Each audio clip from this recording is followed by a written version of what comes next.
అందరికీ ఎలా ఉన్నారు? మా ముందుగా అందరికీ వినాయక చవితి శుభాకాంక్షలు.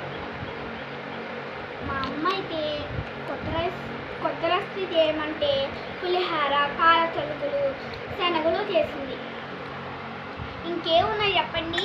అందుకే మేమే కొత్త రెసిపీ చేసుకుంటున్నాం. ఫస్ట్ పాల తలుకలు తీసుకుని శనగలు ఇలా పెట్టుకోవాలి.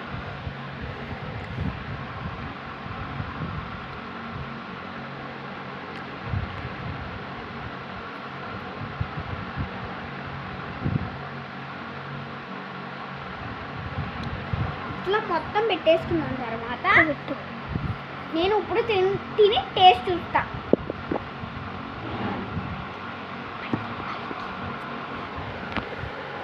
ఇప్పుడు తిని టేస్ట్ ఎలా ఉందో చూద్దాం.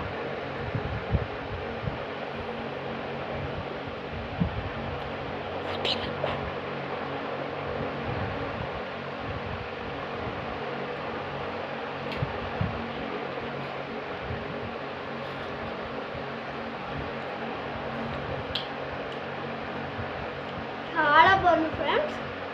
నేనైతే కామెంట్ చేయండి.